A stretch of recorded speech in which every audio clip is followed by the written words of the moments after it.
नमस्कार दोस्तों, आप सभी को मैं मेरे श्री सत्य गाथा चैनल पर स्वागत करता हूँ। कलयुग की अंत लीला के बारे में हमारे उड़ीसा के भविष्यवाणी ग्रंथों पर अनेक बातें लिखा गया है। मैं मेरे चैनल के माध्यम से आप सभी को कल्कि अवतार के बारे में सुना रहा हूँ। तो आज कल्कि अवतार लीला के विषय पर संत अच्युतानंद दास जी ने अपने अनादि संहिता पुस्तक पर क्या लिखे हैं, आइए सुनते हैं। इस पुस्तक पर लिखे हैं कि सकल शास्त्रे अज्ञात ए चारि वेदकु गुप्त ए कली जुगे अवतार महिमा जगते प्रचार। सकल शास्त्र को अज्ञात होगा ये बात, चारों वेदों को भी गुप्त होगा। इस कलयुग पर जो अवतार लीला होने वाला है वो महिमा जगत पर प्रचारित होगा। अर्थात इस कलयुग की अंत समय पर जो कल्कि अवतार आने वाले हैं वो कैसे आएंगे धरती पर, उनका अलौकिक महिमा जो प्रचारित होगा वो सभी शास्त्रों पर अज्ञात होकर रहा है। चारों वेदों को भी वो बात गुप्त है। मर्त्य भक्त को करी ठाब धर्म प्रकाशिले दुर्लभ। ब्रह्मादि त्रिदेवों को गुप्त दैव देवतादि अज्ञात। ये लीला जो होगा कलयुग की अंत समय पर, तब मर्त्य धाम पर या इस धरती पर एक भक्त को ठाव चिन्हट किया जाएगा और उन्हीं को ही धारण करके धर्म या दुर्लभ धर्म प्रकाशित होगा संसार पर। दुर्लभ अर्थात जो धर्म आज तक दुर्लभ होकर रहा है वो धर्म प्रकाशित होगा धरती पर। और ये बात ब्रह्मादि त्रिदेव को भी छुपाकर रखा गया होगा।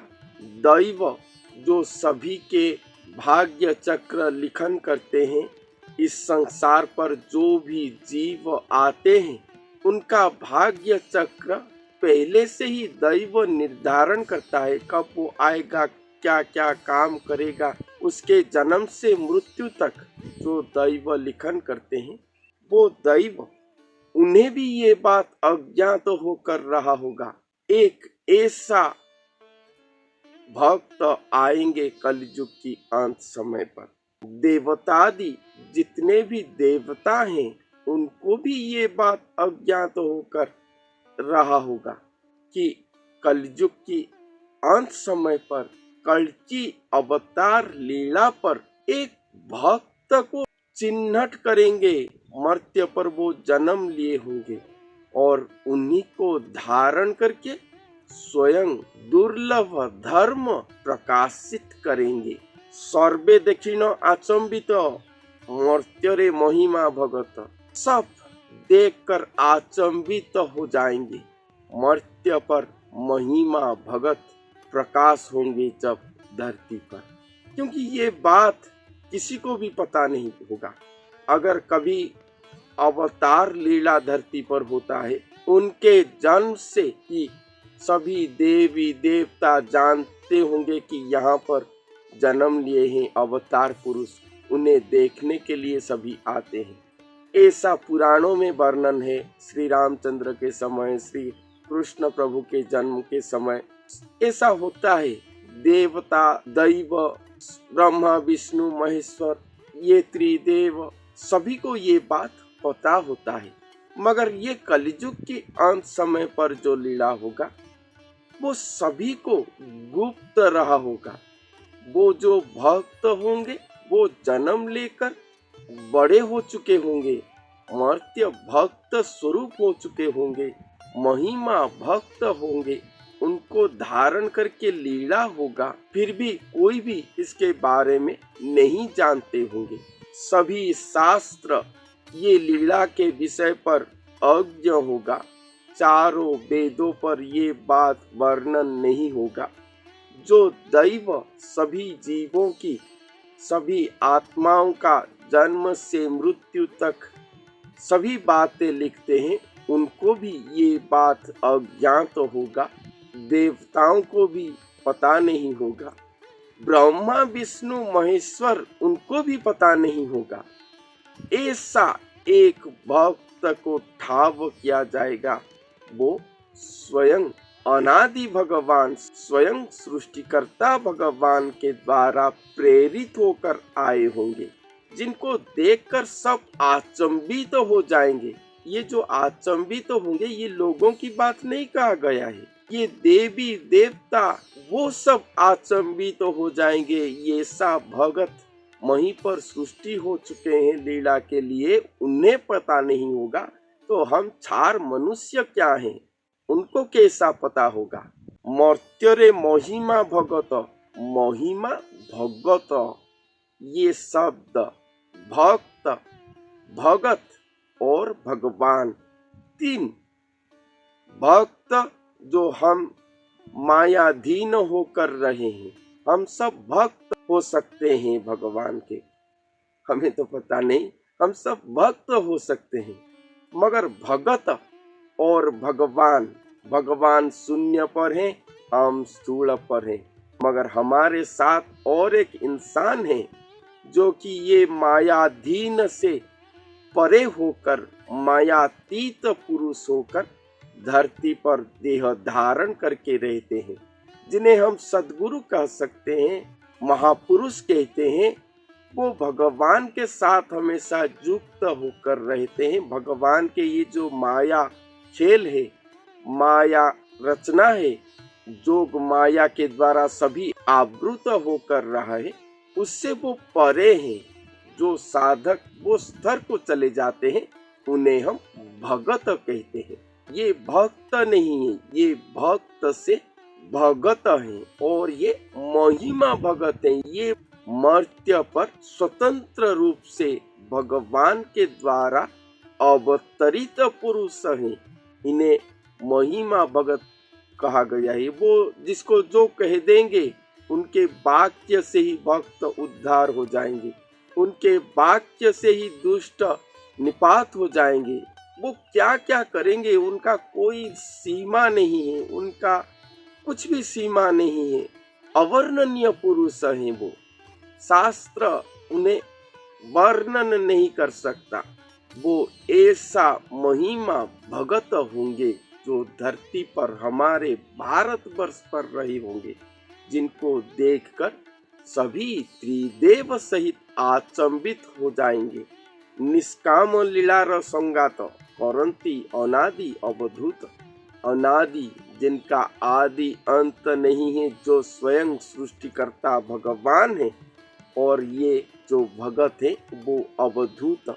ये अनादि भगवान और अवधूत वो भगत के बीच निष्काम भक्ति का लीला चल रहा होगा, जिसको देखकर सारा ब्रह्मांड के देवी देवता त्रिदेव सहित अचंभित हो रहे होंगे। और स्वयं अनादि भगवान भी ये लीला को संगात संग करे होंगे और ये लीला को संगीत की तरह गान कर रहे होंगे। नृत्य जनंकु करी मेल निर्वेद उपजाई खेल, वो महिमा भगत जो कि उनके भृत्य जन हैं, उनके सेवक हैं, वो कभी अपने आप को प्रभु नहीं कहेंगे, हमेशा भगवान के पास भृत्य की तरह रहे होंगे। और वही भृत्य जन के साथ भगवान अपना मिलन लीला करेंगे। निर्वेद उपजाई खेल, वो वेद चक्र के अंदर कोई काम नहीं करेंगे, निर्वेद पर चलेंगे। वो कोई वेद युक्त कर्म या होम यज्ञ जाग यज्ञ ऐसा काम वो नहीं करेंगे, निर्वेद पर वो चल रहे होंगे। बाची गेनिले सिद्ध अंगी, मूर्ति पाषाण देले फिंगी। स्वयं भगवान वो सिद्ध अंग को चिन्हट करेंगे हमारे भारतवर्ष पर तो अनेक सिद्ध देही हैं। उनमें से जो प्रकृत उनका भगत है, महिमा भगत है, उन्हें चिन्हट करेंगे और उन्हीं के शरीर को ही धारण करेंगे।